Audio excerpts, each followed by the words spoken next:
When Sue Dibney is murdered for no reason other than because we can, the Justice League's deepest and darkest secrets come back to haunt them in a nail-biting murder mystery that makes us question the fine line between good and evil, or at least that's what it was billed to be.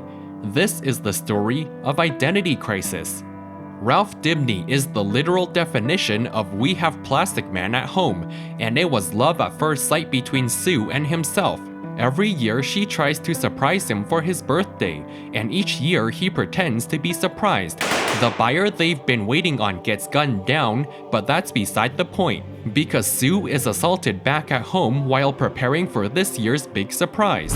She's tossed, turned, and seasoned until she's cooked like a Costco rotisserie chicken by the final boss. In the end, Elongated Man loses a whole lot more than just his wife.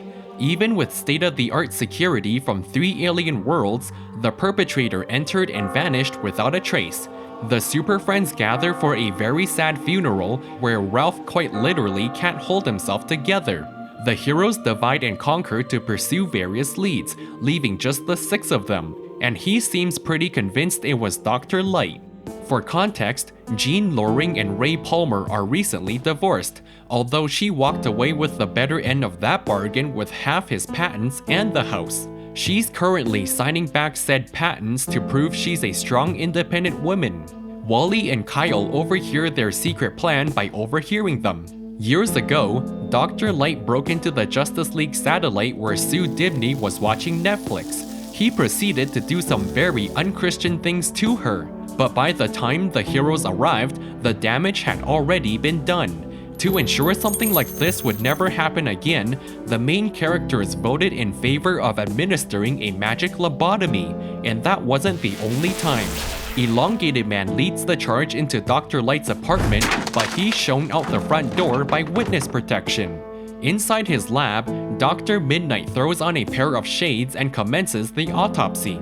You've always got to look your best. He discovers Sue was deceased before the flames even touched her. Those empty-headed peanut brains are after the wrong guy. Deathstroke makes it look like a one-player game by outmaneuvering the Flash.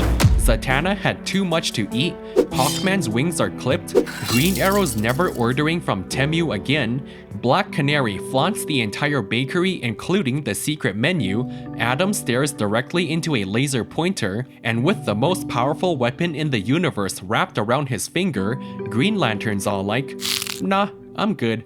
To top it off, Dr. Light regains his memories, and they escape by escaping. Wally has a word with Oliver regarding those other times he mentioned previously. As it turns out, the world's greatest superheroes aren't so great when it comes to keeping their secret identities a secret. They're not proud of what they've done, but all that mind-wiping was a necessary evil. Jack Drake very much disapproves of how his son chooses to spend his nights, but as his father, he still loves him dearly. Case in point, when Tim tries hiding his bruises, his dad quietly heads into the kitchen for an ice pack. In other news, Jean Loring becomes the next victim in this identity crisis as she dangles from her own door. Ray just barely manages to rescue her. Sure, he could have called the fastest man alive, but that guy never picks up his phone like that one friend we all have. Once again, they're left wondering as to how the suspect broke inside and vanished without leaving so much as a trace. Desperate for answers, Oliver tries to skip all the side quests and go straight for the final boss. He summons his best friend, who also happens to be hosting the omnipotent, all-knowing Spirit of Vengeance, Hal Jordan. However, a higher power prevents Hal from spoiling the story. Supposedly, Captain Boomerang and Golden Glider participated in some unchristian activities back in the day, resulting in his current predicament. He can't muster up the courage to speak to his own son. He returns a day later, but this time, Owen Mercer walks up to him and goes, "Hey, aren't you my dad?" He's also pretty good with a boomerang. Lastly, Lois receives a death threat in what is just another day for a reporter at the Daily Planet. Tim could either sit at home playing video games, or he could be terrorizing the streets of Gotham alongside Batman. Seeing that his son makes a very good point, he proudly lets his Robin fly.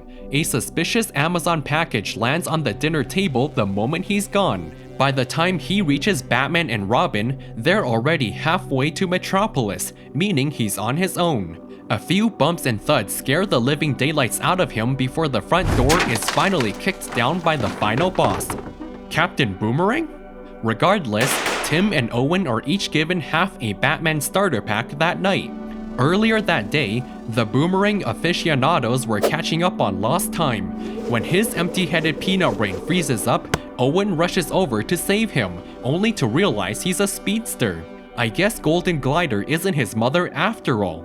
Owen receives a voicemail from his old man that night saying he's returning to his roots, and that, my friends, is a supervillain origin story.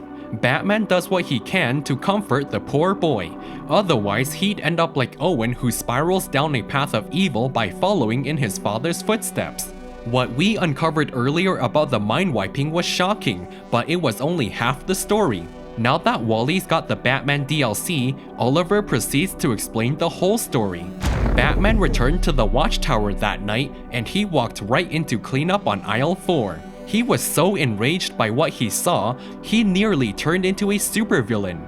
Even though it was a tough vote, they had no choice but to delete Batman's browsing history for the past hour. Fingers crossed he still doesn't know. Speaking of Batman, the world's greatest detective has finally solved this identity crisis. At the same time, Dr. Midnight discovers the cause of death. Tiny footprints on her brain itself cut off blood circulation, which resulted in her untimely demise. Batman gets Martian Manhunter on the line to locate the final boss before it's too late. Unfortunately, it may already be too late. Jean asks about the note that came with the gun, a note which Batman, and only Batman, confiscated for himself. That was almost too easy, so Batman stares at his notes a little harder and catches a detail he glossed over. Ray comes to the dreadful conclusion that she probably found his old costume. Jean was planning on spicing up the usual birthday celebration with a twist of her own by knocking out Sue for a couple of minutes. She thought that doing so would bring everybody together, and that he would come running back into her arms all because she wanted some Richard.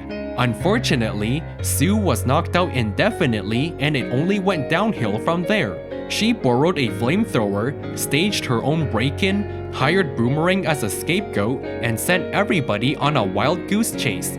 These are clear signs of an Arkham Asylum lunatic, and that's exactly where the final boss is admitted to. She is now Batman's problem to deal with. The ramifications of this identity crisis had everybody shaken up, but given enough time, business resumed as usual. Batman takes one good look at Wally and says, "Is there something you wish to share with the class?"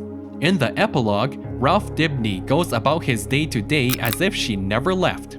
If you're still window shopping, what are you waiting for? Subscribe! Insert marvelous outro here, and I'll see you in the next one.